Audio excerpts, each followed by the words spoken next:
વખત સિત્તે કોટાકોટીની સ્થિતિ બાંધવાનો નથી, તો આવી સ્થિતિની અંદર એ જે પૂર્વ સેવા કરશે કાર્ય કેવું હશે? તાત્વિક હશે. માટે અત્યારે જે કરે છે એ ભલે એકડો અત્યારે ખોટો ઘૂંટાતો હોય પણ ઉપચારથી એને એકડો કહેવામાં કોઈ બાદ નથી એમ બતાવે છે. એનું કારણ શું? તો કારણ બતાવે છે કે ન આસન્નોપી અસ્ય બાહુલ્યાદ અન્યથા એતદ પ્રદર્શક. આસન્નોપી અસ્ય એટલે અપુનર્બંધક જીવ, એની તો તાત્વિક પૂર્વ સેવા છે જ.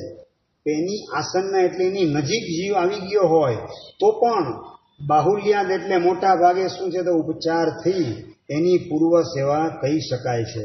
અન્યથા એતદ પ્રદર્શક. અન્યથા એતદ પ્રદર્શક એટલે કે અપુનર્બંધક, એના કરતા એ વિલક્ષણ જીવ છે એવું એ દર્શાવનાર છે. માટે એ ઉપચારથી છે. અને અપુનર્બંધક છે એની કેવી છે? તો કે તાત્વિક પૂર્વ સેવા છે. આટલો જ એની અંદર તફાવત છે. આ મૂળ ગાથા બતાવ્યા પછી વધારે એની સ્પષ્ટતા ટીકામાં કરે છે કે કૃતશ્ચ એટલે કૃતઃ પુનઃ ઇહ.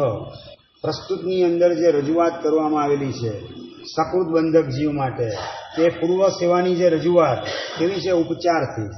તો આવી જે રજૂઆત કરેલી છે પ્રજ્ઞાપના એટલે રજૂઆત, એનું નિરૂપણ જે બતાવેલું છે ઉપચારથી, એ કેવું છે? શેષ અપેક્ષો અપી. શેષ એટલે કે અપુનર્બંધક ભાવ, એની આસન્ન એટલે એની નજીક આવેલા જે જીવો એટલે કે સકૃત બંધક વગેરે. એક વખત હજુ સિત્તેર કોટાકોટીની સ્થિતિ હજી જીવ બાંધવાનો બાકી છે ભવિષ્યમાં, તો એવા જે અપુનર્બંધકની નજીક આવેલા જીવો હોય એને આશ્રયીને ઉપચારથી જે કહેવામાં આવે છે એ ઉપચારથી કેમ કહેવામાં આવે છે? તો કાર્યતઃ એટલે કે ભાવિની ભાવ રૂપામ પૂર્વ સેવામ અપેક્ષ્ય. ભાવિની એટલે કે ભવિષ્યમાં થનારી, ભાવરૂપ એટલે તાત્વિક. તો તાત્વિક એવી પૂર્વ સેવા એ જ જીવ કરવાનો છે. માટે કાર્યની અપેક્ષા એ શું કહેવાય? તો કે એને પૂર્વ સેવા વાળો જીવ કહેવાય. ઉપચારની અપેક્ષા એ કહી શકાય. કઈ રીતે દ્રષ્ટાંત બતાવે છે કે નડવલ ઉદકમ પાદરોગ ઇત્યાદિ દ્રષ્ટાંતા. નડવલ નામનું એક ઘાસ આવે છે, હલકી કોલીનું ઘાસ. રોગિષ્ટ જંતુઓ જેની આસપાસ સતત ફરતા હોય એવા પ્રકારનું નડવલ નામનું ઘાસ જે ખાબોચિયામાં પાણી હોય અને એની અંદર આવું નડવલ નામનું ઘાસ હોય ને ઉદક એટલે કે પાણી, એમાં પાણી રહેલું હોય અને એમાં પગ મૂકીને માણસ પસાર થાય એટલે ઘાસના જીવ એ બધા જંતુઓ જમ્સ બધા જીવના પગને ચોંટી જાય અને પગને ખાવાનું કામ ને પગનો રોગ એને લાગુ પાડવાનું કામ કરે. એટલે નડવલનું ઉદક એટલે પાણી, નડવલ નામના ઘાસનું પાણી કેવું કહેવાય? તો કે ભાઈ ત્યાં જતા નહીં, તો પગનો રોગ છે. રોગ તો પગનો રોગ છે, ત્યાં પગનો રોગ ત્યાં તો નથી, પણ ત્યાં પગ મૂકો તો તમને ભવિષ્યમાં પગનો રોગ થાય તેવી સંભાવના છે. માટે એ પાણીને પણ શું કહેવાય? તો કે પગનો રોગ એ તરીકે ઉપચાર કહેવાય. શું કહેવાય? એને ઉપચાર કહેવામાં આવે. દાખલા તરીકે અમે મારી વિદ્યાલયમાં હું જ્યારે વડોદરામાં ભણતો હતો તો બાજુની રૂમ હતી, 2 રૂમ છોડીને ત્યાં રશ્મિકાંતભાઈ હતા. તો બધા અમે જે છે ને કેમ છો ડૉક્ટર સાહેબ, મજામાં છો એમ કહીને બોલાવતા હતા. MBBSનું લાસ્ટ યર ચાલતું હતું. એને ડૉક્ટર છે રાહુલભાઈ થયા નથી, અભ્યાસ ચાલુ છે, છતાં અમે બધા વિદ્યાર્થી કેમ છો ડૉક્ટર સાહેબ, મજામાં છો ને? અમારે કોઈને માથું દુખતું હોય, શરદી વગેરે હોય, એની પાસે જઈએ, કેમ છો ડૉક્ટર સાહેબ કહીને રજૂઆત કરીએ. ડૉક્ટર નથી છતાં ડૉક્ટર તરીકેનો જે વ્યવહાર છે એ કેવો કહેવાય? ઉપચારથી કહેવાય. ઉપચાર એટલા માટે કે 1 જ વર્ષ પછી MBBSનું સર્ટિફિકેટ એને પ્રાપ્ત થવાનું છે. એટલે ફળની અપેક્ષા એ અત્યારે ડૉક્ટર ન હોવા છતાં ડૉક્ટરની પદવી રૂપી ફળ એને અવશ્ય પ્રાપ્ત થવાનું છે. માટે અત્યારે જે ડૉક્ટર સાહેબ તરીકે બોલાવવામાં આવે એ શું કહેવાય? ઉપચાર કહેવામાં આવે. તો ઉપચારથી ડૉક્ટર કહેવામાં કોઈ જાતનો બાદ નથી. એટલે ઉપચારિત વસ્તુ કઈ રીતે હોય? તો કે આ રીતે હોઈ શકે છે. એટલે કે છે જેમ નડવલ ઉદકમ પાદ રોગ એ પ્રાચીન શાસ્ત્રીય દ્રષ્ટાંત આપ્યું, મેં તમને અત્યારનું દ્રષ્ટાંત આપ્યું. બરાબર. એટલે નડવલ નામનું ઘાસ, એનું પાણી, એ પગનો રોગ એમાં પગ મૂકવાથી અવશ્ય થાય. માટે પાણીને જ ઉપચારથી શું કહેવાય? તો કે પગનો રોગ કહેવામાં આવે છે. એટલે કે ઇત્યાદિ દ્રષ્ટાંત, એ જે દ્રષ્ટાંત પ્રસિદ્ધ છે એ ડૉક્ટરના છેલ્લા વર્ષમાં હોય તો એને પણ શું કહેવાય? ડોક્ટર કહેવાય, એ વ્યવહાર પણ ઉપચારથી છે. એવી રીતે જે મહાત્મા એની માનો કે 15 દિવસ પછી આચાર્ય પદવી છે, એની પત્રિકા વગેરે છપાઈ ગઈ છે, ગુરુ મહારાજના આશીર્વાદ મળેલા છે, અઠવાડિયા પછી 10 દિવસ પછી એની પદવી હોય તો મહાત્મા વંદન કરવા જતા હોય ને, આચાર્ય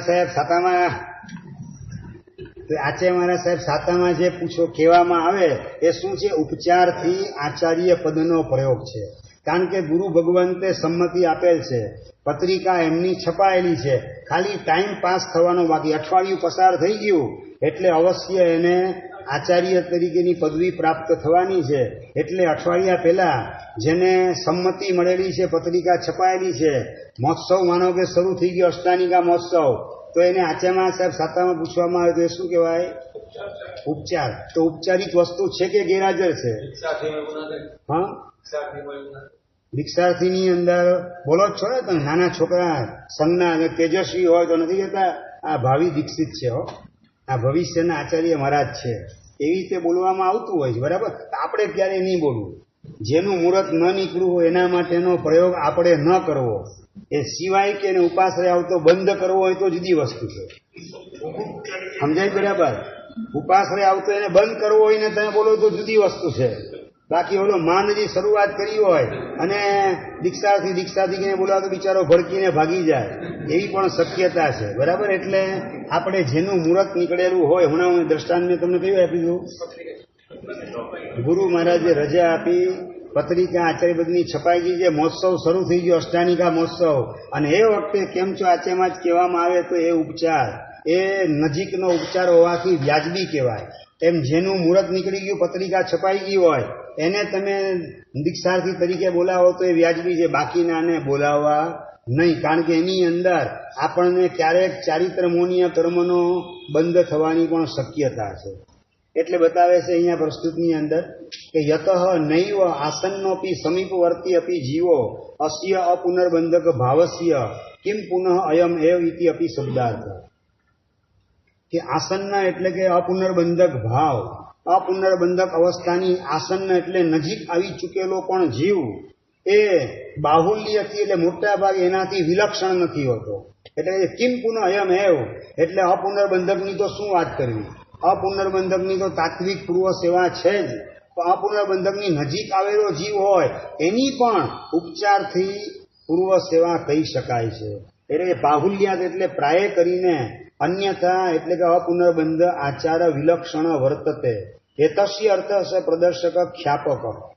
કે છે કે ભાઈ પ્રસ્તુતની અંદર પ્રાય કરીને અપુનર્બંધક જીવ એના જે આચાર, અપુનર્બંધ એટલે અપુનર્બંધક, તો અપુનર્બંધક જીવના જે આચાર એનાથી વિલક્ષણ કોણ છે? સકૃત બંધક વાળો જીવ.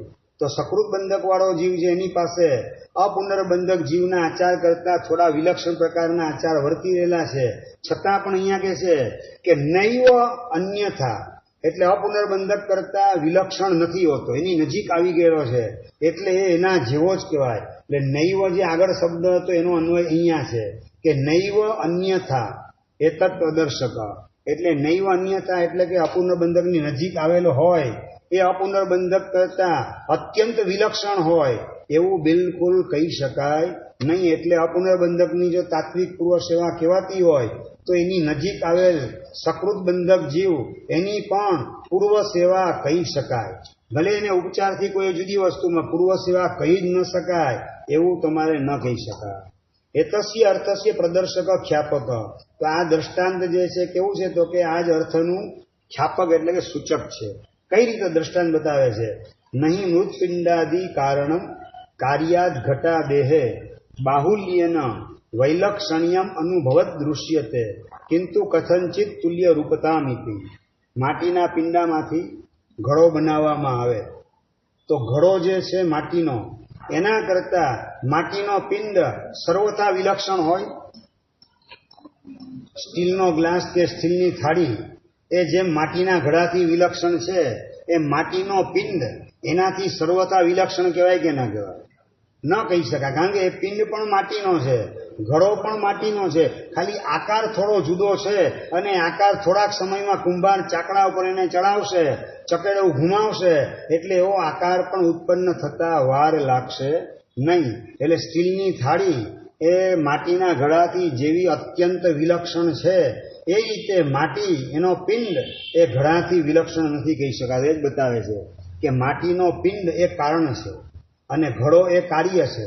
તો કાર્ય કરતા કારણ તદ્દન વિલક્ષણ હોય એવું અનુભવાતું નથી. આપણે એવા અનુભવ આપણે જોવા નથી મળતા. એટલે કે છે બાહુલ્યન વૈલક્ષણ્યમ અનુભવત નહીં દૃશ્યતે. નહીં એટલે નૈવ, બિલકુલ દેખાતું નથી કે પૂરેપૂરી વિલક્ષણતાને ધારણ કરતું હોય એવા પ્રકારનો માટીનો પિંડ ઘડા કરતા તદ્દન વિલક્ષણ, એ વિલક્ષણતાને અનુભવતો માટીનો પિંડ જોવામાં નથી આવતો. પરંતુ કથંચિત તુલ્ય રૂપતામ અનુભવત દૃશ્યતે.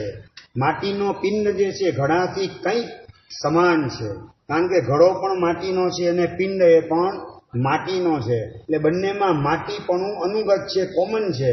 એટલે આ રીતે માટીનો ઘડો અને માટીનો પિંડ એમાં તફાવત હોય તો ફક્ત આકારનો છે, બાકી ધાતુની અંદર કોઈ તફાવત નથી. ઉપાદાન કારણમાં પિંડનું ઉપાદાન કારણ માટી અને ઘડાનું પણ ઉપાદાન કારણ માટી જ છે.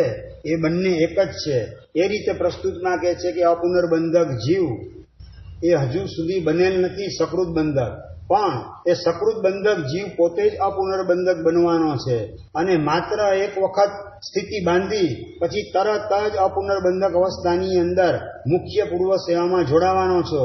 તો પછી એ પૂર્વની અંદર જે યોગની પૂર્વ સેવા કરે છે એ કેવી છે? તો કે ઉપચારથી છે. બિલકુલ એની પૂર્વ સેવા કાલ્પનિક તદ્દન છે એ પ્રમાણે કહી શકાતું નથી. નજીક આવી ગયું હોવાના કારણે કાર્યમાં કારણનો ઉપચાર કરીને પણ, કારણમાં કાર્યનો ઉપચાર કરીને પણ એને શું કહી શકાય? યોગની પૂર્વ સેવા કહી શકાય. બરાબર છે. ભવિષ્યમાં મુખ્ય પૂર્વ સેવા ઉત્પન્ન થવાની છે આ જ જીવમાં. માટે એની અત્યારે થોડીક અશુદ્ધ એવી પણ પૂર્વ સેવા દેખાતી હોય છતાં એને પૂર્વ સેવા કહેવામાં કોઈ જાતનો બાદ નથી. મેડિકલના છેલ્લા વર્ષની અંદર MBBSનો અભ્યાસ કરનારને જેમ ડોક્ટર કહેવાતો હોય એ રીતે સમજવાનું. ડોક્ટરમાં ને એમાં એકદમ વિલક્ષણતા છે એવું નથી કહી શકાતું ને. છેલ્લું વર્ષ બાકી હોય, 6 મહિના બાકી હોય ત્યારે એવું ના કહી શકાય. તો આ જ વસ્તુને ઉદ્દેશી અને 183 શ્લોકની અંદર બતાવે છે કે શુદ્ધ્યત લોકે યથા રત્નમ જાત્યમ કાંચન મેવવા ગુણેહિ ચિત્રેહિ સંયુજ્યતે તદ્વત આત્માતિ દ્રશ્યતા. ખાણમાંથી સોનું કાઢેલું હોય શ્રેષ્ઠ પ્રકારનું, અને રત્ન એ પણ શ્રેષ્ઠ કોટીના ખાણમાંથી કાઢેલા હોય. જાત્ય એટલે શ્રેષ્ઠ પ્રકારનું સોનું, શ્રેષ્ઠ પ્રકારનું રત્ન વગેરે કાઢેલું હોય, અને એની શુદ્ધિની પ્રોસેસ થઈ રહેલી હોય ફૂલ સ્પીડની અંદર. તો શુદ્ધિની પ્રોસેસમાં ગોઠવાયેલ હોય રત્ન અને સોનું, તો એ રત્નને કાચ કહેવાય કે ન કહેવાય?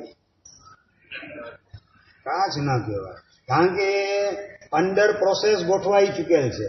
ખાણામાં એમને પડેલ હોય અને સાવ મેલું જ દેખાતું એવું નથી. એના ઉપર ફિનિશિંગનું કામ ચાલી રહેલું છે, એને પાસા પાડવાનું કામ રત્નમાં થઈ રહેલું છે. તો એને હજી પૂરેપૂરા પાસા નથી પડ્યા એટલે આપણે તો એને કાચ કહીને બોલાવીએ તો એવું ન ચાલે. બરાબર. એવી રીતે સોનું હોય એ પણ 24 કેરેટનું સોનું ખાણમાંથી નીકળે ત્યારે તો નથી હોતું. એ વખતે 18 કેરેટનું કે 20 કેરેટનું હોય, પણ એ અગ્નિમાંથી પસાર થાય, માટી કચરા વગેરે બળતા જાય અને અંડર પ્રોસેસ ગોઠવાઈ ગયેલ છે અને ટૂંક સમયની અંદર 24 કેરેટના સોનામાં એ કન્વર્ટ થવાનું છે. તો એવું શુદ્ધ થઈ રહેલું સોનું અંતિમ અવસ્થામાંથી પસાર થઈ રહેલું હોય તો એને પિત્તળ કહેવાય કે ન કહેવાય? તો પિત્તળના ભાવે વેચાતું નથી. એ વેચાય તો સોનાના ભાવે અથવા તો એના કરતા 500,000 રૂપિયા ઓછા, પરંતુ એ પિત્તળના ભાવે તો નથી જ વેચાતું, કારણ કે ટૂંક સમયમાં એ 24 કેરેટનું ગોલ્ડ બનવાનું છે. અને ઓલું રત્ન જે છે એ અત્યારે ભલે પાસા પડવાના ચાલુ હોય, પણ એ પાસા પડવા છતાં એને કાચનો ટુકડો કહેવાતો નથી કે હમણાં જેવા પાસા પડવાનું કામ એકાદ મહિનામાં પૂરું થાય એટલે એની કિંમત લાખોની બોલવામાં આવશે. એટલા માટે કહે છે કે ગુણેહિ ચિત્રેહિ સંયુજ્યતે. જેમ જેમ એના ઉપર ફિનિશિંગનું કામ થતું જાય તેમ તેમ ઓરિજિનલ રત્નમાં જેવા પ્રકારના ગુણ હોય, એનું પાણી, એનું તેજ વગેરે એની અંદર ધીમે ધીમે પ્રગટ થવા માંડે છે. એમ અંડર પ્રોસેસ ગોઠવાયેલું સોનું જે માત્ર એકાદ મહિનાની અંદર 24 કેરેટના સોનામાં કન્વર્ટ થઈ જવાનું છે, તો એમાં પણ છેલ્લી અવસ્થામાંથી પસાર થતું હોય, અત્યારે ભલે કંઈક અશુદ્ધ હોય છતાં પણ સોનાના અનેક પ્રકારના લક્ષણો એની અંદર ગોઠવાતા જાય છે. એટલે એને પિત્તળ નહીં પણ સોનું જ કહેવાય, ને ઓલાને કાચ નહીં પણ રતન કહેવાય. એ જ રીતે અપુનર્બંધક જીવ, સકૃત બંધક જીવ વગેરે આત્માઓ એ પણ કેવા છે તો કે ચર્માવર્તમાં આવી ગયા. હવે ભલે એક વખત બાંધે મોહનીય કર્મની ઉત્કૃષ્ટ સ્થિતિ, પછી તો અપુનર્બંધક બનવાનો છે, પછી ટૂંક સમયમાં સમ્યક દર્શન પ્રાપ્ત કરવાનો છે, મોક્ષે જવાનો છે. તો એ આત્મા પણ શું કહેવાય તો કે યોગનો અધિકારી કહેવાય. યોગ એટલે પૂર્વ સેવા, યોગની પૂર્વ સેવા, એનો એ અધિકારી કહેવાશે. એની પૂર્વ સેવા એને કાલ્પનિક સંપૂર્ણપણે નહીં કહી શકાય. બરાબર. આ રીતે 181 શ્લોક એનો અર્થ બતાવ્યો. ટીકાની અંદર પણ આ જ વાત બતાવે છે. હા, જો એના માટે જે તમારા પ્રશ્નોનો સરસ મજાનો જવાબ 176માં શ્લોકમાં આપેલ છે કે ભૂયાન સોમી વ્યતિક્રાંતા તદેકો અત્ર ન કિંચન. અનંતા પૂતગલ પરાવર્તો પસાર થઈ ગયા, એટલે હવે એક બાકી છે, હિસાબમાં કહી શકાય નહીં. બરાબર છે. અનંતા પૂતગલ પરાવર્તની અપેક્ષાએ એક પૂતગલ પરાવર્ત એટલે ધીસ ઇઝ નથિંગ. પણ આપણે આપણા માટે જ્યારે વિચારવાનું હોય ત્યારે અનંત કાળ ચક્ર છે, એ બાજુ સમજી રાખવાનું.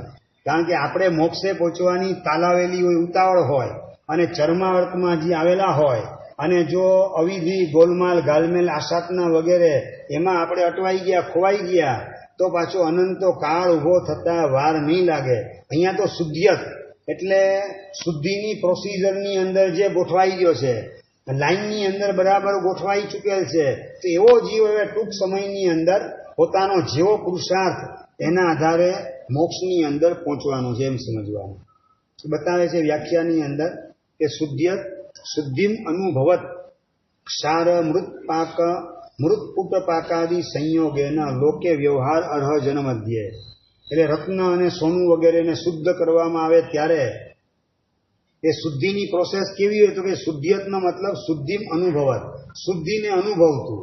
એટલે અશુદ્ધિ જેનામાંથી રવાના થઈ રહેલી છે અને શુદ્ધિ પ્રાપ્ત થઈ રહેલી છે. કઈ રીતે શુદ્ધિ પ્રાપ્ત થાય છે તો ક્ષારમાંથી પસાર કરે, એસિડ વગેરેમાંથી પસાર કરે, એ માટી વગેરે જે છે એના પાક કરી અને એની અંદર એને ગરમ કરવામાં આવે, એની અશુદ્ધિને બાળવામાં આવે. આ બધો પાકનો મતલબ શું? અગ્નિની અંદર એને પકાવે, ભઠ્ઠીની અંદર નાખવામાં આવે. તો એ માટી જે શું કહેવાય, ચીની માટી, એ ચીનાઈ માટીનું જે વાસણો એની અંદર એ સોનું જે કાચું મૂકેલું હોય, ઉપરથી પેક કરેલું હોય અને અંદર ભઠ્ઠી નીચે સળગતી હોય, એની અંદર ગોઠવાયેલું ચીનાઈ માટીના વાસણમાં ગોઠવાયેલું કાચું સોનું, અશુદ્ધ સોનું, એનો કચરો બધો બળતો જાય અને શુદ્ધ સોનું ટકી રહે. એવી અવસ્થાની અંદર ગોઠવાયેલું હોય તો કે છે એવા પ્રકારનું સોનું, શુદ્ધ થઈ રહેલું સોનું. એ કે લોકની અંદર એટલે કે વ્યવહાર કરનારા જીવો, વ્યવહારને યોગ્ય એટલે વેપારી, સોની હોય કે રત્નોનો વેપારી વગેરે હોય, એવા લોકોની અંદર એ લોકો વ્યવહાર શેનો કરે તો કે આ સોનું છે, આ રત્ન છે, એ રીતે વ્યવહાર કરે. એટલે કે યથા રત્ન એટલે પદ્મરાગ મણિ વગેરેનો વ્યવહાર કરે છે. અને કેવું તો જાતીય એટલે કે શ્રેષ્ઠ પ્રકારનું, અકૃત્રિમ. કૃત્રિમ એટલે નકલી, અમેરિકન ડાયમંડ નહીં પણ ઓરિજિનલ ડાયમંડ તરીકેનો વ્યવહાર એમાં કરવામાં આવે. એટલે અકૃત્રિમ એટલે કે વાસ્તવિક અસલ ડાયમંડ, અસલ સોનું એ તરીકે. જેમ કાંચનમ એવ એટલે ચામી કરમવા, ચામીકર એટલે કે સોનું, તો સોના તરીકેનો વ્યવહાર અને રત્ન તરીકેનો વ્યવહાર થાય છે. કાચના ટુકડા તરીકે કે પિત્તળ તરીકેનો વ્યવહાર થતો નથી. કેમ તો કે જે કારણ કે એની અંદર કાંતિ વગેરે ગુણો એ પ્રગટ થઈ ગયેલા છે, એનું તેજ, એનું પાણી વગેરે જોવા મળે છે. જે રત્નોનો વેપારી હોય તો ઓળખી જાય કે હવે બરાબર તૈયાર થઈ રહેલું છે, હવે અઠવાડિયાની અંદર આ રત્ન તૈયાર થઈ જશે. આ રીતે એમાં કાંતિ વગેરે ગુણોનો સંયોગ થવાના કારણે, અંદરમાં એવા ગુણો પ્રગટ થવાના કારણે કેવા નાના વિધેયી તદ ઉચિતૈહિ. તદ એટલે રત્નને યોગ્ય એવા અનેક પ્રકારના જે ગુણો હોય એ બધા ગુણો એની અંદર પ્રગટ થઈ રહેલા છે. જેમ જેમ પાસા પડતા જાય તેમ તેમ એનું તેજ, કાંતિ, પાણી વગેરે પ્રગટ થતું જાય છે. હા, ચામીકર જે છે, ચામીકર એ સોનાનો એક પર્યાયવાચી શબ્દ છે. કર એટલે શું તો કે કરનાર, અને ચામી એટલે શું તો કે નિરોગી. નિરોગી કરનાર છે. સોનાની અંદર 8 ગુણ બતાવેલા છે. 10 વૈકાલિક નિર્યુક્તિની અંદર ભદ્રબાહુ સાંઈ મહારાજે એની અંદર આરોગ્ય કરનારો એ એક ગુણ છે સોનાની અંદર. રસાયણ તરીકે પણ સોનાને ઓળખવામાં આવે છે. તો એ સુવર્ણની અંદર રસાયણનો ગુણ છે, આરોગ્યને કરનારો ગુણ છે, માટે ચામીકર એવું એનું નામ પડેલું છે. ચામી એટલે કે આરોગ્ય, એને કરનારું છે. માટે સોનું જે છે ઉકાળીને પીએ તો પણ એના દ્વારા અનેક પ્રકારના રોગ દૂર થતા હોય. તો કે તદવત એટલે રત્ન કાંચનવત, રત્ન અને કાંચન સોનું એ બંને અત્યારે અશુદ્ધ હોવા છતાં અંડર પ્રોસેસ હોવાના કારણે જાણકારી વ્યક્તિ એને વિશે સોનાનો અને રત્નનો જ વ્યવહાર કરે છે. એવી રીતે આત્મા પણ, જીવ પણ કેવો છે તો શુદ્ધ થઈ રહેલો હોય. કિમ પુનઃ રત્ન કાંચન ઇતિ અપી શબ્દાર્થ. રત્ન અને સોનું એની વાત તો છોડો, પણ જીવની અંદર પણ એ જ વસ્તુ લાગુ પડે છે. શું વસ્તુ લાગુ પડે છે? તો કે હવે એ જીવ શુદ્ધ થઈ રહેલો છે. હવે એ જીવ ધર્મનો અધિકારી બની રહેલો છે. તો ધર્માધિકારી તરીકેનો વ્યવહાર એ ચર્માવર્તમાં આવેલા જીવને વિશે હવે થઈ શકે છે. આવી જે દૃશ્યતામ એટલે કે ઉહાપો રૂપી ચક્ષુ, એના દ્વારા તમે એનું અવલોકન કરો, એનું દર્શન કરો. એટલે આ રીતે ચિંતન મનન કરવા દ્વારા ભલે જીવ અત્યારે સમ્યક દર્શન પામેલો નથી, પણ અપુનર્બંધક બનેલો છે. નજીકના ભવિષ્યની અંદર સમ્યક દર્શન પામવાનો છે. માટે એ જીવ કેવો કહેવાશે તો કે ધર્મનો અધિકારી કહી શકાશે. અને એની પૂર્વ સેવા હશે પણ કેવી કહેવાશે તો કે તાત્વિક કહી શકાશે. આવી રીતે 181 શ્લોક એની ટીકાની અંદર બતાવે છે. આ હરિભદ્ર સ્તુતિમાં જે પોતાનો જે મત છે એ બતાવી દીધો. આ અંગે અન્ય વિદ્વાનોનો મત જુદા પ્રકારનો છે એ પણ દેખાડવાનું કામ હરિભદ્ર સ્તુતિમાં 82મા શ્લોકમાં બતાવે છે કે તદ પ્રકૃત્યા એવ શેષસ્ય કેચિત એનામ પ્રચક્ષતે આલોચનાદિ અભાવેન તથા અનાભોગ સંગતા.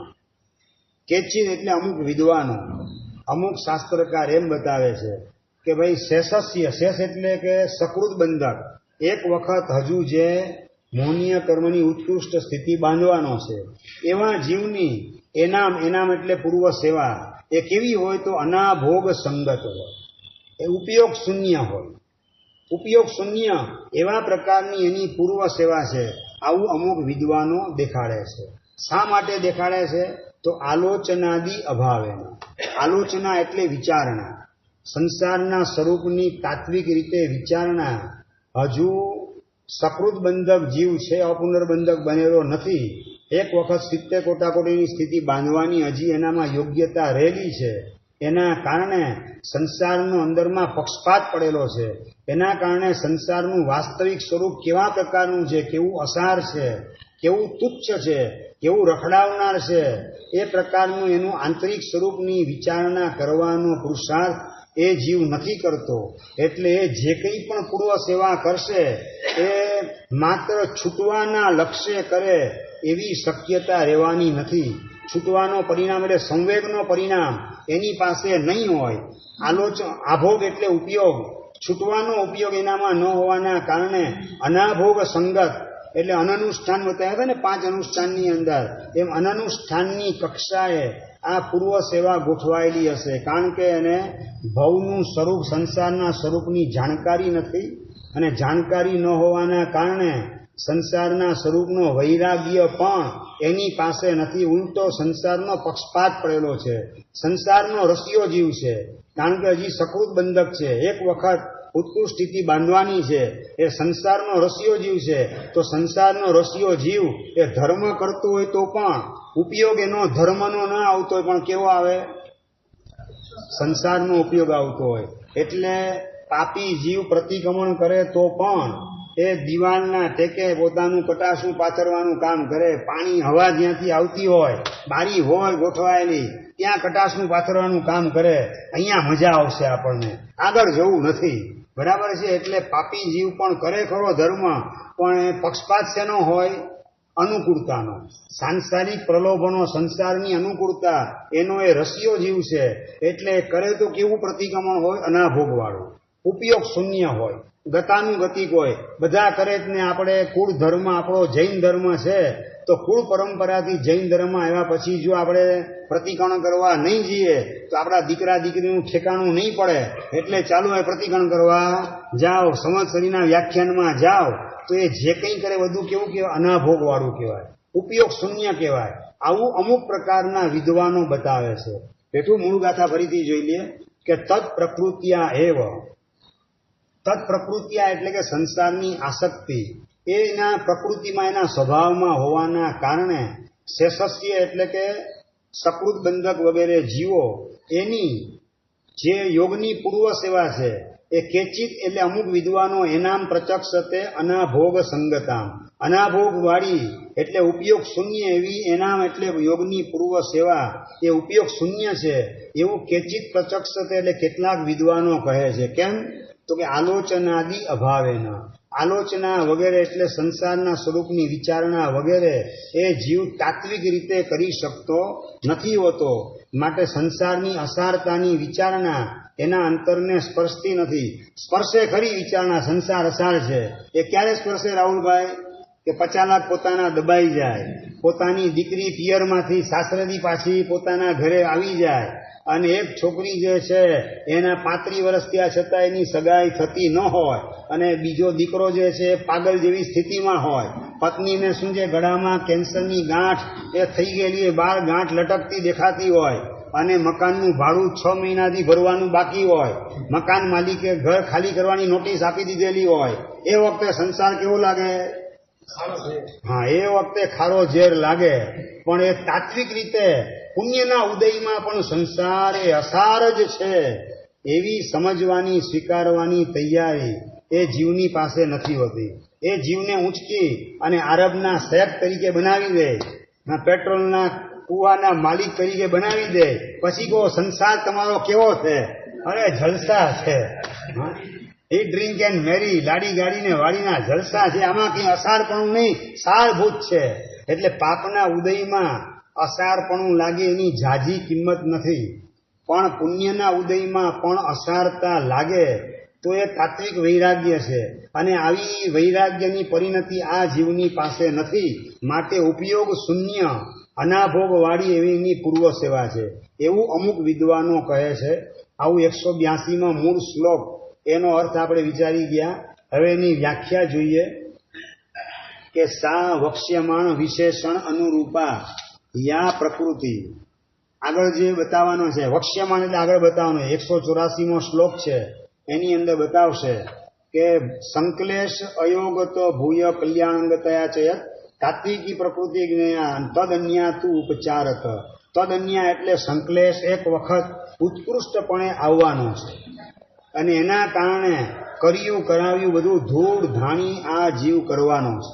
એટલા માટે એ જે કરે છે એ બધું પત્તાના મહેલની જેમ કળભૂસ થઈને પડી જવાનું છે. બધું આરોપિત છે, કાલ્પનિક છે, અનનુષ્ઠાન રૂપ છે. આ રીતે અમુક વિદ્વાનો બતાવે છે. એટલે કે છે વક્ષ્યમાણ વિશેષણ અનુરૂપા યા પ્રકૃતિ એટલે કે સ્વભાવ. વક્ષ્યમાણ એટલે આગળ જે વિશેષણ કહેવાનું છે કે ભૂયો સંકલેશ યોગત, ફરીથી એને ઉત્કૃષ્ટ પ્રકારનો સંકલેશ આવવાનો છે અને એવી યોગ્યતા અત્યારે પડેલી છે. એવી યોગ્યતા પડેલી હોવાના કારણે ઘણી વાર નથી તમારી દુનિયામાં પણ આવું તમને ખ્યાલમાં આવતું હોય કે ભાઈ તમારો મિત્રનો દીકરો જે છે શેર બજારની અંદર એને 10 કરોડ રૂપિયા ગુમાવી દીધા, બરાબર છે. ક્યારે 10 વર્ષ પહેલા. પછી માંડ એ બધા ભેગા થઈને ચૂકવવાનું કામ, ફરીથી રોકાણની ગઈ 1 રૂપિયો રમતો નહીં શેર બજારમાં, હવે નહીં રમું. અને 6 મહિના 12 મહિના ગયા, 10 કરોડ બધા ભેગા થઈ સમાજના લોકોએ ચૂકવી દીધા. પછી આદત છે મજબૂર, પાછો એ શેર બજારની અંદર ઝુકાવી દે અને ઝુકાવી તમને ખબર ન પડે એવી રીતે ઝુકાવે અને પાછો ધીમે ધીમે એમાં હારવા માંડે. 1 કરોડ 1.5 કરોડ 2 કરોડ. પછી ધીમે ધીમે પાછું પપ્પા અને મમ્મીને વાત કરવાની શરૂઆત ધીમે ધીમે કરે. પછી સમાજમાં વાત આવે. તમે શું વિચારો ડોક્ટર સાહેબ વખતે કે આ કૂતરાની પૂંછડી વાંકી તે વાંકી, સીધી ક્યારેય થાય નહીં, આ ક્યારેય ઉધરવાનો નથી, હવે એને મદદ આપણે કરાય નહીં. આ વિચારો બધા અંદર આ બરાબર તમે એને ઓળખી લો છો કે અત્યારે ભલે કદાચ માનો કે 2 કરોડ તમે એના ચૂકવાવી દીધા, તો 2 કરોડ પહેલા માનો કે 5 કરોડનું દેવું ચૂકવી દીધું, પછી માનો કે લાજ શરમના કારણે, મિત્રના આગ્રહના કારણે 2 કરોડ ભેગા થઈને બધાએ ચૂકવા, પણ અંદરમાં એના માટે અભિપ્રાય કયો ચાલતો હોય? હા, નહીં સુધરે. પાછું એ ક્યાંક જો શેરબજાર ઇન્ડેક્સ ઊંચકાતો હશે ને, તો પત્નીના દાગીના વેચીને પણ પાછો એ શેર બજારમાં ઝુકાવી દેશે, આનો ભરોસો નહીં. એટલે અત્યારે કદાચ ન રમતો હોય ને શેર બજારમાં, તો પણ તમે એનો ભરોસો નથી કરતા. કેમ? તો કે એનો સ્વભાવ આવા પ્રકારનો તમને ખ્યાલમાં છે. એમ ઉત્કૃષ્ટ સ્થિતિ મોહનીય કર્મની અત્યારે ભલે ન બાંધતો હોય, સકૃત બંધન અત્યારથી બાંધતો નથી, પણ ભવિષ્યમાં એકવાર બાંધવાનો છે, જુગાર ખેલવાનો છે, અને એમાં પાછો હારવાનો છે, એ ખ્યાલમાં છે. માટે શાસ્ત્રકાર કહે છે કે ફરીથી એક વખત તીવ્ર સંકલેશ આવશે, એટલે પત્તાના મહેલની જેમ બધું ધરાશયી કરી નાખવાનું કામ કરશે આરાધનાને. માટે એનું જે કંઈ દેખાય છે સારું, એ બધું કાલ્પનિક છે, આરોપિત છે, અનનુષ્ઠાન છે, એ વાસ્તવિક છે નહીં. આવું અમુક શાસ્ત્રકાર ભગવાન અમુક વિદ્વાનો એના માટે બતાવે છે કે છે વક્ષ્યમાં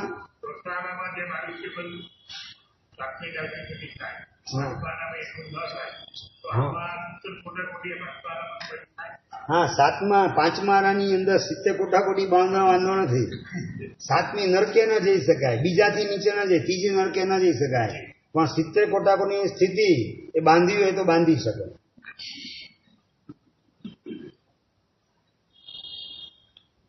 એના માટે પહેલા સંગ્રહની આવશ્યકતા શાસ્ત્રકારે ક્યાંય બતાવેલી ખ્યાલમાં નથી, હજી સુધી વાંચવામાં નથી આવી કે પહેલું સંગ્રહણ હોય તો જ બાંધી શકે. બરાબર છે? એટલે અત્યારે પણ 70 કોટાકોટીની સ્થિતિ જીવ બાંધી શકે, પણ એ આપણે ન બાંધીએ એની તજવીજમાં લાગવાનું. એટલે જેટલો વૈરાગ્ય, ઉપસમ ભાવ ને અંતર્મુક્તા, આ 3 ગુણને મજબૂત રીતે આપણે પકડી રાખીએ તો ઓટોમેટિક કર્મની સ્થિતિ ડાઉન ડાઉન ડાઉન થતી જાય. તો વૈરાગ્ય ક્યાં રહ્યો? રાચી હા, રસકસ પૂર્વક એ પાપની અંદર જોડાય તો 70 કોટાકોટી સુધી પહોંચી શકે છે. એટલે કે છે સા એટલે વક્ષ્યમાણ વિશેષણ અનુરૂપા. આગળ જે વિશેષણ બતાવવાનું છે ભૂયો સંકલેશ યોગત, ફરીથી તીવ્ર સંકલેશનો યોગ થવાનો છે. એના કારણે એને અનુરૂપ એવી અત્યારે પ્રકૃતિ છે. અત્યારે એ શેર બજાર રમતો નથી, પણ તમને ખબર છે કે ઇન્ડેક્સ જેવો ઊંચકાશે એટલે આ ઝુકાવશે. એમ અત્યારે 70 કોટાકોટીની સ્થિતિ બાંધતો નથી, પણ જેવા એને નિમિત્ત મળશે, ભોગ સુખ વગેરેના દેવલોકમાં જાય અને બધા અનુકૂળ સંયોગો 5 ઇન્દ્રિયના વિષયો મળે, એટલે સંસારનો પક્ષપાત એ રાગના રંગે રંગાઈ જવાનું અને ભોગ તૃષ્ણાનો દાવાનળ એમાં પોતાની જાતને ઉત્કૃષ્ટ રીતે હોમવાનું કામ કરવાનું, આ બધાની અંદર આ જીવ જોડાવાનો છે. એવા પ્રકારનો એનો સ્વભાવ છે, એવી યોગ્યતા પડેલી છે. એ પ્રકૃતિ એટલે કે સ્વભાવ.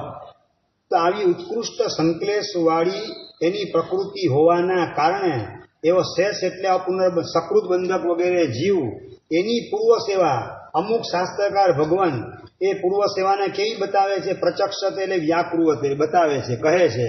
કેવી કહે છે? તો કે અનાભોગ સંગતામ, છેલ્લે આગળ છે, છેલ્લે છે ને ત્યાંનો અન્વય છે, અનાભોગ વાળી સમજવાનું. અમુક શાસ્ત્રકાર કહે છે, એનો મતલબ શું? ન પુનઃ સર્વે, બધા શાસ્ત્રકાર નહીં, પણ અમુક શાસ્ત્રકાર કહે છે કે એની પૂર્વ સેવા અનાભોગ વાળી છે, એટલે ઉપયોગ શૂન્ય છે, અનનુષ્ઠાન વાળી છે. એવું અમુક ન પુનઃ સર્વે તમામે તમામ શાસ્ત્રકાર નથી કહેતા, પણ અમુક શાસ્ત્રકાર, અમુક વિદ્વાનો એમ કહે છે કે પૂર્વ સેવા કેવી છે? તો કે આલોચનાદિ અભાવેન, આલોચનસ્ય એટલે ઉહસ્ય, આદિ શબ્દાદ અપોહસ્ય, નિર્ણયસ્ય માર્ગ વિષયસ્ય અભાવેન. આલોચનાનો મતલબ ઉહાપો. ઉહાપો એટલે કે વિચારણા. કેની વિચારણા? તો માર્ગ વિષયસ્ય નિર્ણયસ્ય, મોક્ષ માર્ગ સંબંધી વિચારણા એનો અભાવ છે. એની પાસે મોક્ષ માર્ગ કોને કહેવાય અને સંસારનો માર્ગ કોને કહેવાય, એની વચ્ચે શું તફાવત છે, એની સમજણ એની પાસે નથી. એના કારણે એના અંગે નિર્ણય પણ પોતે કરતો નથી કે ભાઈ આ રખડવાનો માર્ગ છે, આ દુઃખી થવાનો માર્ગ ને આ સુખી થવાનો માર્ગ, આવા પ્રકારનો નિર્ણય, માર્ગ વિષયક નિર્ણય એટલે મોક્ષ માર્ગ સંબંધી નિર્ણય એ પણ એ કરી શકતો નથી. દેવલોકમાં જાય એટલે એની અંદર પૂરેપૂરો રંગાઈ જાય કે આ જ અહીંયા મોક્ષ છે, આનાથી કોઈ બીજો મોક્ષ નથી. નવમો ગ્રેવે મળી જાય અભવ્યને એટલે શું માને કે મને મોક્ષ મળી ગયો. શાસ્ત્રમાં જે મોક્ષ લખ્યું જ ને એ આ જ, આનાથી બીજો કોઈ મોક્ષ નથી, બાકી બધું ધતિંગ છે.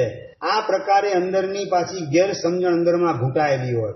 એટલે કે છે આવા જીવો એને મોક્ષ માર્ગ સંબંધી જે સમ્યક નિર્ણય થવો જોઈએ, સાચો નિર્ણય થવો જોઈએ, એવો નિર્ણય કરી શકતા નથી. કારણ કે અંદરમાં શું છે તો કે એક જાતની અયોગ્યતા, ફરીથી તીવ્ર સંકલેશ આવવાનો છે એવી અયોગ્યતા પડેલી હોવાના કારણે, જેમ ઘણીવાર એકાંતરીયો તાવ આવતો હોય ને, સોમવાર આવે મંગળવારે જાય, બુધવાર આવે ગુરુવારે જાય, અને ગુરુવારે તમે સાતા પૂછવા ગયા અને આમ હાથ અડાડ્યો, આને તો બિલકુલ તારું તબિયત એકદમ ઉધરી ગઈ, ઘોડા જેવી તબિયત છે. હું બોલો તમે આ તો સારી તબિયત થઈ ગઈ, ઉધરી ગઈ તો ઘોડા જેવી તબિયત થઈ ગઈ. પણ જેવો શુક્રવાર આવે ડોક્ટરને ખબર છે કે આ છે ને ગુરુવાર છે, આવતીકાલે જેવો શુક્રવાર આવશે એટલે એકાંતરીયો તાવ પાછો સવાર થવાનો છે. અત્યારે તાવ ન હોવા છતાં એકાંતરિયા તાવ વાળા માટે ડોક્ટર શું કહે કે આવતીકાલે તમે દૂધ નહીં પીતા હો. પેશન્ટ કે ડોક્ટર સાહેબ મને ક્યાં તકલીફ છે, અત્યારે તાવ બાવ ક્યાં છે? ભાઈ આવતીકાલે આવવાનો હશે એટલે દૂધ બૂધ તમે પીતા નહીં, મીઠાઈ તળેલું કશું વાપરતા નહીં, બાકી આવેલો તાવ બહુ લાંબો હશે. હમણાં થોડો આરામ રાખજો, ખાવા પીવાની અંદર સાવધાની રાખજો. એટલે અત્યારે તાવ ન હોવા છતાં ડોક્ટરને ખ્યાલ છે કે આવતીકાલે તાવ આવશે, માટે મીઠાઈ કે તળેલું આ પેશન્ટ વાપરે વ્યાજબી નથી. એની જેમ અહીંયા બતાવે છે કે ભવિષ્યની અંદર એને અંદરમાં સંકલેશ ઉત્પન્ન થવાનો છે, માટે અત્યારે મોક્ષ માર્ગ સંબંધી જે સમ્યક નિર્ણય કરવો જોઈએ એ અંગેની જે વિચારણા કરવી, જે ઉહાપો મીમાંસા કરવાની હોય એ મીમાંસા સમ્યક પ્રકારે આ જીવ કરી શકતો નથી. માટે એની જે પૂર્વ સેવા હોય છે તથા અનાભોગ સંગતા, તથા એટલે તત્પ્રકાર તેવા પ્રકારની, એટલે કે ભવ સ્વરૂપ અનિર્ણાયકો યો અનાભોગ. ભવ એટલે સંસારના સ્વરૂપનો નિર્ણય બિલકુલ ન થઈ શકે એવા પ્રકારનું એનું અજ્ઞાન છે, એવી અજ્ઞાન દશા છે. કથંચિત અપી એટલે કોઈ પણ રીતે સંસારના સ્વરૂપનો એ નિર્ણય કરી શકતો નથી. નિર્ણય કરે ખરો, પણ કઈ રીતે કરે? પુણ્યના ઉદયની અંદર બધું અનુકૂળ ચાલે એટલે અહીંયા જે સ્વર્ગ છે એ રીતે નિર્ણય કરે, અને પાપનો ઉદય આવે એટલે આના કરતા તો મોત આવી જાય તો સારું, ભગવાન મને ઉપાડી લેતું. હવે ભગવાનને ઉપાડી લે એ પ્રાર્થનામાં જોડાઈ જાય. કારણ કે એને હજુ સુધી સમ્યક સંસારનું સ્વરૂપ, આ બારમાં દુઃખ આવે છે અને સુખ આવે છે એ સંસાર નથી, પણ સુખની આસક્તિ અને દુઃખનો દ્વેષ મારામાં જે પડેલો છે એ સંસાર છે, અને એ મારા અંદરનો સંસાર એ અસાર છે એવો નિર્ણય એ નથી કરી શકતો. એટલે બારમાં દગા ફટકા માયા પ્રપંચ આ બધી બદનામી આ બધું ચાલતું હોય ત્યારે ખરેખર ભગવાને કીધું સંસાર અસાર જ છે. એ બારનો સંસાર અસાર લાગે, પણ એ દુઃખ પ્રત્યેનો દ્વેષ હું સંઘરીને બેસેલો છું એ દ્વેષ અસાર છે, એ જ દાવાનળ દુઃખનો ઉભો કરશે. એવા પ્રકારની સમજણ આ જીવની પાસે નથી હોતી, કારણ કે હજુ એની પાત્રતા ડેવલપ નથી થઈ. ફરીથી ઉત્કૃષ્ટ સંકલેશ આવવાનો છે, એ ઉત્કૃષ્ટ સંકલેશ કરવાની અંદરમાં પાત્રતા પડેલી છે. માટે આંતરિક સંસાર એના પ્રત્યે અસારતાની બુદ્ધિ એને ઉત્પન્ન થતી નથી.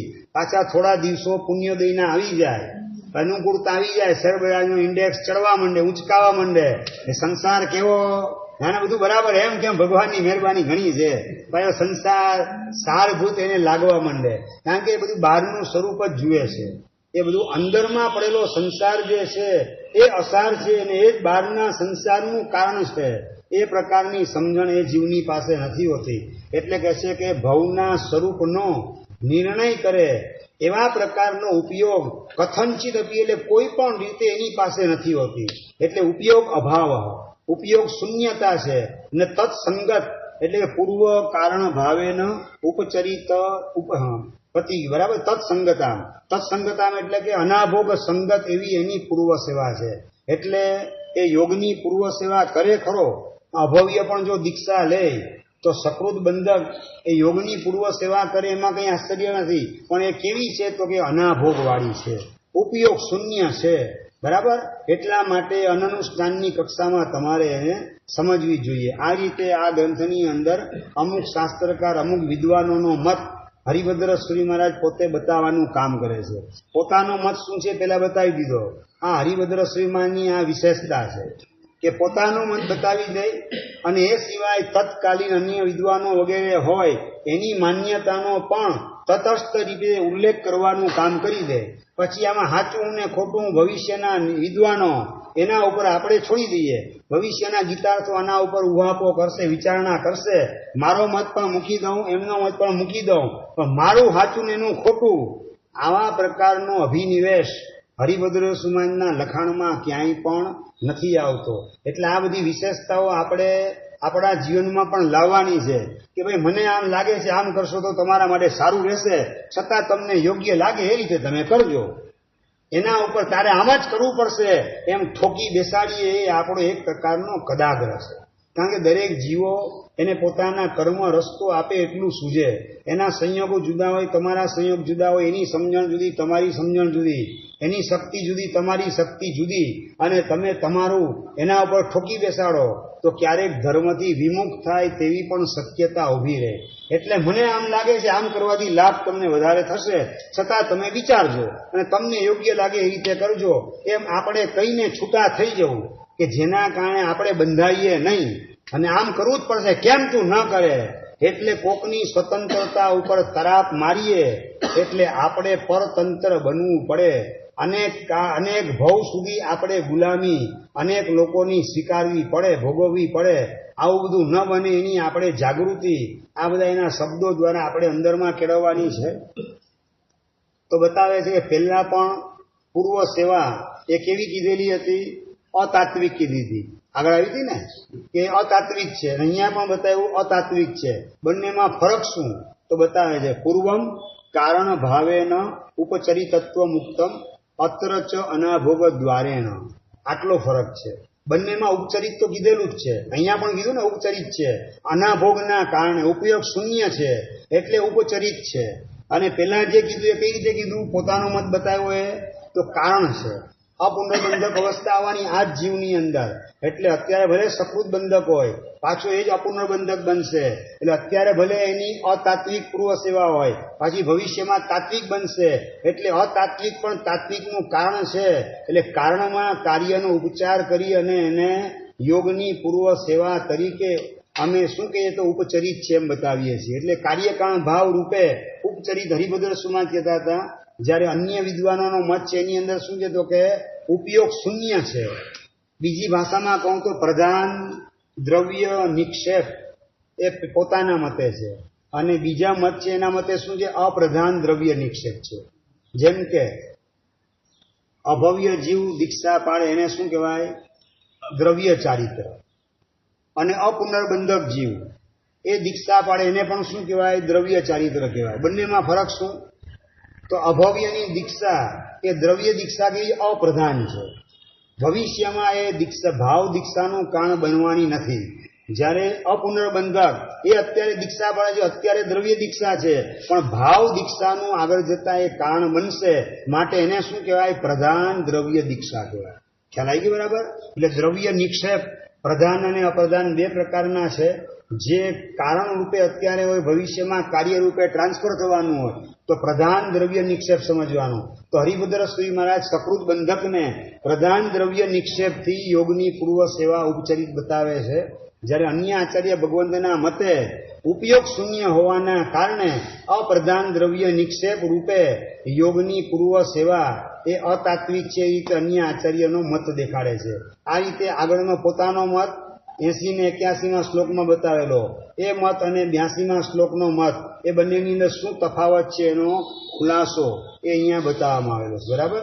આ જ વસ્તુનું સમર્થન કરતા બતાવે છે કે યુજ્યતે ચ એતદ અપી એવમ.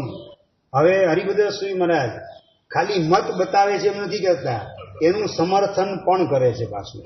કે એ આચાર્ય મહારાજ જે કહે છે એમનો આવો આશય છે, એ અપેક્ષા એની વાત સંગત થઈ શકે છે. અમે જે કીધું હતું એ અમારો આ આશય હતો, એ અપેક્ષા અમારી વાત આ રીતે સંગત થઈ શકે. એટલે બીજાનો મત બતાવ્યા પછી પાછી ઉદારતા છે કે યુજ્યતે ચ એતદ અપી એવમ. યુજ્યતે એટલે સંગત થઈ શકે છે આ વાત, પણ એતદ અપી એટલે આ મત, અન્ય વિદ્વાનોનો મત જે છે એ પણ સંગત થઈ શકે છે. કેમ? તો જવાબ આપે છે કે ભાઈ તીવ્રે મલ વિશે ન યત તદ આવેગો ભવ આસંગ તસ્ય ઉચ્ચે હિ વિનિવર્તતે. કે જ્યાં સુધી અંદરનો સહજ મલ પડેલો છે, સહજ મલ જ્યાં સુધી અપુનર્બંધક ન મળે ત્યાં મલ, સહજ મલ એક પ્રકારનું ઝેર છે. ઝેર ખાય એટલે માણસ મરી જાય. એમ સહજ મલ રૂપી ઝેર એ તીવ્રપણે અંદરમાં ગરબાઈને પડેલું છે. કારણ કે હજી એક વખત એને તીવ્ર સ્થિતિ બાંધવાની, ઉત્કૃષ્ટ સ્થિતિ બાંધવાની છે. તો સહજ મલ રૂપી ઝેર તીવ્રપણે અંદર સચવાઈને પડેલું છે, અને ત્યાં સુધી એનો આવેગ જે છે એ પણ ચાલવાનો. અને એનો આવેગ ચાલવાનો એટલે ભવનો આસંગ, સંસારનો આસંગ, સંસારની આસક્તિ એ પણ એની અંદર આવવાની. અને એના કારણે એ આવેગ તસ્ય ઉચ્ચેહી ન વિનિવર્તતે, ન ઉપર જે છે એનો અન્વય નીચે લેવાનો છે કે એ સંસારનો આવેગ, સંસારની તીવ્ર આસક્તિ એ અત્યંત રવાના થઈ જાય એવું એના જીવનમાં બનવાનું નથી. એટલે અંદરમાં સહજ મલ, સંસારની ભોગ તૃષ્ણા, એનો અંદરમાં પક્ષપાત, એના સ્વરૂપ ઝેર પડેલું હોવાના કારણે એ ગમે એટલી ઊંચી આરાધના કરે, એ આરાધનાને ભસ્મીભૂત થતા વાર લાગવાની નથી. એ પત્તાના મહેલની જેમ બધું ધરાશયી થવાનું છે. એ અપેક્ષાએ અન્ય વિદ્વાનોનો મત એ પણ વ્યાજબી છે, સંગત થાય છે. આ રીતે હરિભદ્ર રસુમાં દેખાડે છે. મૂળ ગાથા આપણી પૂરી થઈ ગઈ. હવે ટીકા જોઈએ કે યુજ્યતે,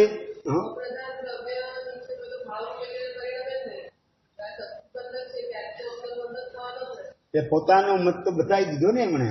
પોતાનો મત કહી દીધો કે સકૃત બંધક એ આગળ જતા પુનર્બંધક બનવાનું છે, એનો એ જ જીવ બનવાનો છે. એ અપેક્ષાએ પોતે બતાવ્યું. એટલે પોતાનો મત જે છે ને એ દ્રવ્યાર્થિક નહીંનો મત છે, અને અન્ય આચાર્યનો જે મત છે એ પર્યાયાર્થિક નહીં, એને આગળ ધરનારા છે એનો મત છે. પર્યાયાર્થિક વર્તમાન અવસ્થા કેવી છે એની? તો સકૃત બંધક છે. હજી અંદરમાં સહજ મનનું ઝેર પથરાયેલું છે. તો પછી એની પૂર્વશયા અતાત્વિક છે. એ પર્યાય દ્રષ્ટિ વર્તમાન અવસ્થા એના આધારે સ્ટેટમેન્ટ આપવાનું કામ કરે છે. દાખલા તરીકે ડોક્ટર પણ ઓપરેશન કરતા હોય ને, એ પોતાના આસિસ્ટન્ટ ડોક્ટર બધા એને પૂછી લે, મોટા ડોક્ટર હોય, કેવી પરિસ્થિતિ છે? હજી સાહેબ ડાયાબિટીસ 210 છે, એનું ઓપરેશન ન કરાય, ફેલ જાય. હજી તમે ટ્રીટમેન્ટની ડાયાબિટીસની ટ્રીટમેન્ટ વ્યવસ્થિત કરો, ઇન્સ્યુલિનના ઇન્જેક્શન આપવાનું તમે કામ કરો, બરાબર? એટલે તમે 210 કે એ પેશન્ટ અયોગ્ય કહેવાય, ઓપરેશન અત્યારે ન કરાય. અને 210 માંથી જો 110 થઈ જાય, ઓકે આવવા દો, હવે ઓપરેશન, હવે બદલાઈ ગયા પેશન્ટ. ડોક્ટર સાહેબ બરાબર ને? આજ બોલો ને તમે, 210 માંથી 110 થી હવે પેશન્ટ એકદમ પ્રોપર છે, આ બદલાઈ ગયા, ઓલા ગયા, આ બરાબર, ઓકે બરાબર છે. એટલે તમે પર્યાયાર્થિક નહીં એની અપેક્ષા વિચારો તો 210 ડાયાબિટીસ વાળા ઓપરેશન કરવા માટે તદ્દન અયોગ્ય છે, એ સ્ટેટમેન્ટ પણ સાચું. અને 210 વાળો પાછું 110 ટ્રાન્સફર થઈ જાય છે, એ વાત પણ સાચી છે, બરાબર? અલગ અલગ નહીં છે. એટલે દરેક વાત અલગ અલગ જે નહીંથી બતાવવામાં આવે છે એ નહીંને સમજવાનો આપણે પ્રયત્ન કરવાનો, બરાબર? એટલે આપણે શું કરવાનું? તો આપણા માટે પર્યાયાર્થિક નહીંને લેવાનો, બીજા માટે દ્રવ્યાર્થિક નહીંને લેવાનો, તો કોઈ જાતનો વાંધો ના, એક્સિડન્ટ ન થાય. સમજાયું ડોક્ટર સાહેબ? ખ્યાલ આવી ગયો? આપણા માટે પર્યાયાર્થિક નહીં એટલે આપણી જે વર્તમાનકાળની અપાત્રતા, દોષ, બિલકુલ આ ન ચાલે સાધના જીવનમાં, આ તો હરગીઝ ન ચાલે. એમ દોષ પ્રત્યે લાલ આંખ રાખીને કાઢવાનો પુરુષાર્થ આપણે કરવાનો. અને બીજા જીવ દેખાતા હોય તો એ સકૃત બંધકમાંથી અપુનર્બંધક એ જ થશે, એ આગળ વધશે. એટલે જાને દો, એને આગળ વધારવાનો પ્રયત્ન કરવાનો, બરાબર છે? આ રીતે અલગ અલગ નહીં, આપણે અલગ અલગ ભૂમિકાએ આપણે અપનાવવાનું કામ કરીએ તો આપણે પણ આરાધક બનીએ. મોટા ભાગે આપણે ઉલટું કરતા હોઈએ છીએ. આપણે સકૃત બંધક હોય તો હું અપુનર્બંધક થઈશ ને, વાંધો નહીં આવે, ચાલશે, વાંધો નહીં, ચાલવા દો બધું. બીજા માટે તો કે તરત લાલ આંખ કરીએ તો આખું શીર્ષાસન કરીએ, એ અધ્યાત્મ જગતમાં આપણને નુકસાની કરે, બરાબર? એટલે આપણે આપણા માટે પર્યાયાર્થિક નહીં આગળ કરીએ, આવી અશુદ્ધિ મારી હરગીઝ ન જ ચાલે અને બીજા માટે દ્રવ્યાર્થિક નહીં, બરાબર છે. એટલે એ પોતે જ આગળ જઈને શું છે, પોતે જ અપુનર્બંધક થવાનો છે, આગળ વધવાનું લાયક થવાનો છે, તો એને કરવા દો, બરાબર છે, એને પ્રોત્સાહન આપવાનું કામ કરો. આ રીતે અલગ અલગ એંગલથી આ વસ્તુને આપણે લાગુ પાડી શકાય. આદિ જે છે એમાં એક વખત બાંધે કે બે વખત બાંધે ત્યાંથી બરાબર છે. પછી 25-50 વાર બાંધવાનો હોય તો ત્યાં પછી ઉપચારને લાગુ પડવાની જરૂરત નથી. એક કે બે વખત હોય ત્યાં સુધી હજુ બરાબર છે, કારણ કે એક જ ભવની અંદર પણ એક વખત ને બે વખત પણ ઉત્કૃષ્ટ રીતે સ્થિતિ બાંધે 70 કોટાકોટીની, પાછું એવું નિમિત્ત મળી જાય દ્રઢ પ્રારી જેવાને, તો પાછું એ અપુનર્બંધક બની જાય ને કેવલનાની પણ બની જાય 6 મહિનામાં, બરાબર. એટલે એ હરિભદ્રસભાનો પહેલો મત છે ને ત્યાં લાગુ પાડી દેવાનો. કોની અપેક્ષાએ? દ્રઢ પ્રહારી વગેરેની અપેક્ષાએ.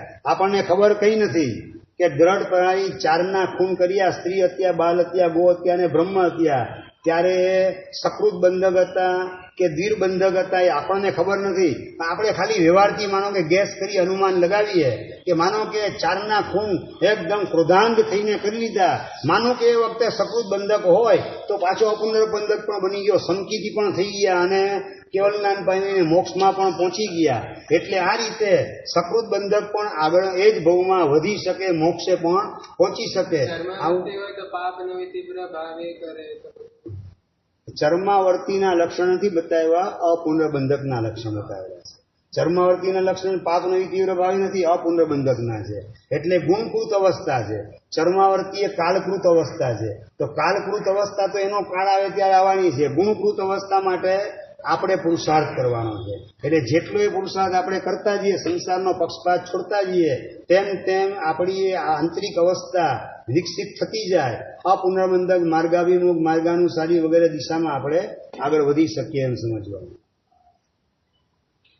ચાલો બતાવે છે આજ વસ્તુ કે યુજ્યતે ચ એ ઘટતે એવા, ચ નો મતલબ એવું કરી નાખ્યો. યુજ્યતે ચ એટલે ઘટતે, આ વસ્તુ પણ સંગત થઈ જ શકે છે. કઈ વસ્તુ?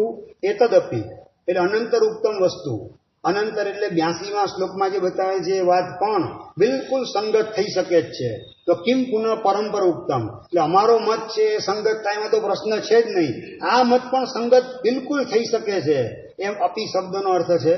તો કઈ રીતે સંગત થઈ શકે? તો એવમ, એવમ એટલે યથા કેચિત પ્રચક્ષતે, જે રીતે 182મા શ્લોકમાં કેચિતનો મત બતાવેલો હતો, અનાભોગવાળી એની પૂર્વ સેવા જે અનનુષ્ઠાનમાં આવી જાય, 5માંથી ત્રીજું અનુષ્ઠાન બની જાય, એ વાત પણ જે કે છે એકદમ પરફેક્ટ છે, સંગત થઈ શકે છે. એમાં હેતુ શું? હેતુ બતાવે છે તો અત્યંત ઉત્કટ એવો સહજ મલરૂપી ઝેર.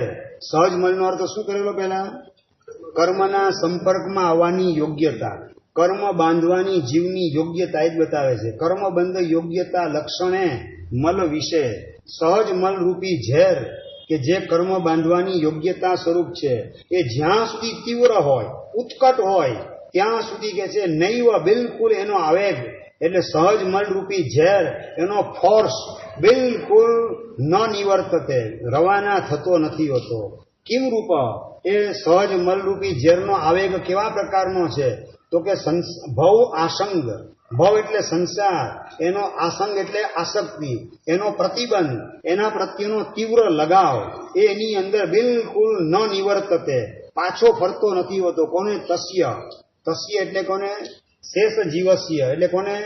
સકૃત બંધકને. તો એ શેષ તરીકે જે સકૃત બંધકની વાત કરતા હતા, એ જીવ એને બિલકુલ એ સહજ મલનો જે આવેગ છે, સહજ મલરૂપી ઝેર, એનો ફોર્સ અંદરમાં જે આવી રહેલો છે, એના કારણે સંસારની તૃષ્ણા ઊભી થાય, ભોગ તૃષ્ણા ઊભી થાય છે, એ ન નિવર્તતે મનાત અપી, બિલકુલ અત્યંત એટલે પૂરેપૂરી રવાના થઈ જાય એનો આવેગ, એવું બની શકતું નથી. આવું કેમ? તો જવાબ આપે છે કે મનાત અપી હિ તન નિવૃત્તો તસ્ય અપુનર્બંધકત્વમ એવ સ્યા ઇતિ ઔપચારિકી એવ શેષસ્ય પૂર્વ સેવા ઇતિ સ્થિતમ. મનાગપી એટલે સહેજ પણ સહજ મલનો ઘટાડો થાય, નોંધપાત્ર ઘટાડો થાય, તો કે જે જીવ અપુનર્બંધક જ બની જાય. સહેજ પણ, કારણ કે સકૃત બંધકનો મતલબ શું? એને હજી સહજ મલ અમુક પ્રમાણમાં સાચવી રાખે તો 70 કોટા સુધીનો એ તીવ્ર સંકલેશ કરી શકે. પણ હવે જો એ નિવૃત્તિ થઈ ગઈ, સહજ મલનો ઉત્કટ જે આવેગ હતો એ ખરી ગયો, તો તો કે છે એ જીવ અપુનર્બંધક જ બની જાય. એટલે એનો મતલબ શું? યોગની મુખ્ય સેવા આવી જાય, એ પૂર્વ સેવા એની તાત્વિક બની જાય. પણ જ્યાં સુધી એ અંદરમાંથી જરાય પણ સહજમળ રવાના થયેલો નથી ત્યાં સુધી શું છે? તો કે એનો આવેગ તીવ્ર છે.